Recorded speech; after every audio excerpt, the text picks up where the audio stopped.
ഇവിടെ എന്നെ പോലെ ആത്മാർത്ഥതയുള്ള ഒരു കലാകാരന് മാനം മര്യാദയ്ക്ക് ജീവിക്കാൻ ഒക്കത്തില്ലെന്ന് ഇന്നെനിക്ക് മനസ്സിലായി. മാനം മര്യാദ കല ഇതൊക്കെ എനക്കെന്താണോ ബന്ധോ? ഈടെയായിട്ടെ ചിലവന്മാർക്ക് ഓരോ എല്ല് കൂടിയിട്ടുണ്ട്. അവൾക്ക് നേരെ പിന്നെ സൈബർ ആക്രമണം കഴിഞ്ഞിട്ട് ഇപ്പൊ ഇതാ അവൾക്ക് വേണ്ടി സംസാരിക്കുന്ന ഞങ്ങൾക്കെല്ലാം നേരെ ആയിരിക്കുന്നു സൈബർ ആക്രമണം. നിന്റെ കയ്യിലിരിപ്പതായിരുന്നല്ലോ. ആൾക്കാരെ വെറുപ്പിക്കുമ്പോ ആലോചിക്കണമായിരുന്നു. മറ്റൊന്ന് നടൻ ബൈജു. Flash back. എന്തെങ്കിലുമൊക്കെ ചെയ്യട്ടെ. ഇവിടെ ആർക്കാ ഇത്ര വലിയ കുത്തിക്കഴപ്പ് നിനക്ക്?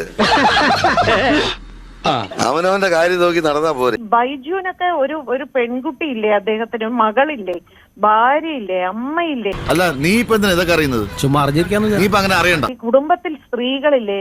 എന്റെ അടുത്ത് സിനിമാ ലോകത്തുള്ള പ്രശസ്തരായ ആളുകൾ തന്നെ എന്നോട് വിളിച്ചു പറയുന്നു, ഈ ബൈജു ഒക്കെ ഇങ്ങനെ സംസാരിക്കുന്ന എന്തുകൊണ്ടാണ്?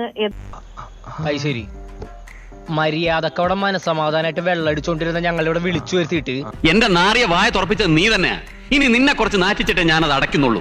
അപ്പൊ ഇയാളൊക്കെ സത്യത്തിൽ എന്താണ് ഇയാളുടെയൊക്കെ ഉദ്ദേശം? എന്തിനു വേണ്ടിയാണ്? അവസരങ്ങൾക്ക് വേണ്ടിയാണ്. എന്തൊക്കെ അറിയണവൻ? സ്വന്തം അവസരങ്ങൾ നഷ്ടപ്പെടാതിരിക്കാൻ വേണ്ടിയാണോ ഇവരെല്ലാവരും ഇങ്ങനെ സ്ത്രീകൾക്കെതിരെ പിന്നെ പൊതുരംഗത്ത് വന്ന് പിന്നെ വായിൽ തോന്നിയത് വിളിച്ചു പറയുന്നത്? ശശിയെ എന്നാണ് ഈ പറയുന്നത്? അല്ലല്ല, അത് പറ, ഇത് വേറെ. ഇതുകൊണ്ട് എന്താണ് ഇവർ ഉദ്ദേശിക്കുന്നത്? ഞങ്ങളെയൊക്കെ അങ്ങ് തളർത്തിക്കളയാം, ഞങ്ങളെ അങ്ങ് അടച്ചു പൂട്ടി വീട്ടിലിരുത്തി കളയാമെന്നോ? അങ്ങനെയൊന്നും ഞങ്ങളാരും മിണ്ടാതിരിക്കുമെന്ന് കരുതണ്ട. അതിന് പറയുന്നത് എന്താണ്?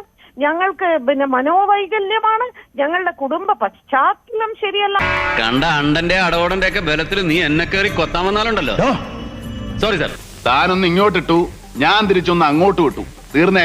അങ്ങനെയാണെങ്കിൽ ഈ ഇങ്ങനെ സ്ത്രീകൾക്കെതിരെ സംസാരിക്കുന്ന ഇവരുടെ ഒക്കെ കുടുംബ പശ്ചാത്തലം അന്വേഷിക്കണം. സിനിമാ രംഗത്ത് നിന്ന് തന്നെ ഇത്തരത്തിലുള്ള അപശബ്ദങ്ങൾ ഉയരുകയാണ്. പക്ഷെ സിനിമാ രംഗത്തുള്ളവർ പറയുന്നത് അവൾക്കൊപ്പം എന്നാണ്. അതേ സമയത്ത് തന്നെ അതെ സിനിമാ രംഗത്തുള്ളവർ ഇരട്ട നിലപാടാണ് എടുത്തുകൊണ്ടിരിക്കുന്നത്. ആദ്യം തന്റെ ഈ പരന്നു കിടക്കുന്ന ബുദ്ധിയൊക്കെ ഒന്ന് തലയിലേക്ക് കയറട്ടെ. ഇങ്ങോട്ട് കുജാര കുജാര, ഇങ്ങോട്ട് കുജാര. എന്നെ വിളിച്ച് ഒരു ഭാഗത്തു കൂടെ നിങ്ങൾ ശക്തമായ നടപടി എടുക്കണം എന്ന് പറയും, അവൾക്കൊപ്പം എന്ന് പറയുകയും ചെയ്യും. പക്ഷെ പുറത്തേക്ക് വന്ന് പ്രത്യക്ഷത്തിൽ അവൾക്ക് വേണ്ടി ആരും രംഗത്തിറങ്ങില്ല, സംസാരിക്കും. കാരണം എല്ലാവർക്കും ഭയമാണ്, അവരവരുടെ അവസരങ്ങൾ ഇല്ലാതെയാകുമോ എന്ന ഭയം. നിനക്ക് ഞാൻ വെച്ചിട്ടുണ്ട് കേട്ടോ. ഇവിടെ സോഷ്യൽ മീഡിയ വന്നപ്പോൾ നമ്മൾ വിധി പറയാൻ ആരും അല്ല. അതാദ്യം മനസ്സിലാക്കുക. കോടതിയെ സംബന്ധിച്ചിടത്തോളം തെളിവുകൾ അത് മസ്റ്റാണ്. ആരോട് ഇതിങ്ങനെ എത്ര വട്ടം അല്ലല്ലോ, വിധിന്യായത്തെ നമുക്ക് വിമർശിക്കാം, വിധിന്യായത്തിലെ ന്യൂനതകൾ ചൂണ്ടിക്കാണിക്കാം. അങ്ങനെ ചൂണ്ടിക്കാണിക്കുമ്പോഴാണ് ഭാഗ്യലക്ഷ്മിയെ പോലെയുള്ളവർക്ക് അവഹേളനം നേരിടേണ്ടി വരുന്നത്. അത് കയ്യിലിരിപ്പിന്റെയാ. അതെ, കയ്യിലിരിപ്പിന്റെ. അത് സിനിമാ രംഗത്ത് നിന്ന് തന്നെ അവഹേളനം ഭാഗ്യലക്ഷ്മിക്ക് വരുന്നവരെ എല്ലാവർക്കും അത് സോഷ്യൽ മീഡിയയിൽ വരും. നമ്മളത് ഈ ചെവി കൂടെ കേട്ടിട്ട് ഈ ചെവി. അല്ല, അങ്ങനെയാണോ? അങ്ങനെ പറയാൻ പറ്റുമോ? നിങ്ങളുടെ വീട്ടിലുള്ള സ്ത്രീകളാണെങ്കിൽ ഇതുപോലെ ഈ ചെവി കൂടെ കേട്ട് നിങ്ങൾ മിണ്ടാതിരിക്കും. തമാശ കളിക്കരുത്. I don't have much time. നിങ്ങളുടെ വീട്ടിലെ സ്ത്രീകളെ കുറിച്ച് ഇതുപോലെ വായിൽ തോന്നിയ കഥകൾ ഓരോരുത്തരും മെനഞ്ഞുണ്ടാക്കിയാൽ വിനു മിണ്ടാതിരിക്കും. നിങ്ങൾ അങ്ങനെ മിണ്ടാതിരിക്കും. വിനു ഇതിനൊന്നും അങ്ങനെ പുരുഷന്മാരെ ചീത്ത വിളിക്കാമോ? നിങ്ങൾ ലോഡ്ജിൽ കയറി ഒരു പുരുഷനെ പച്ചയ്ക്ക് ചീത്ത വിളിച്ചില്ലേ? അതോ എന്താ? ഞാൻ ചീത്തയൊന്നും വിളിച്ചിട്ടില്ല. ആര്? ഞാനോ? അതെ, താൻ തന്നെ. ഒരാളെ തോൽപ്പിക്കാൻ വേണ്ടി ഇങ്ങനെ കല്ല് വെച്ചോണ്ടാ പറയുന്നത്. ദിവസം ഒരു കാര്യം ചെയ്യാം, ഒന്നും കിട്ടു വന്നാട്ടെ. തെളിവുണ്ടെങ്കിൽ കാണിക്കടാ, വെറുതെ കണവണ പറയാതെ.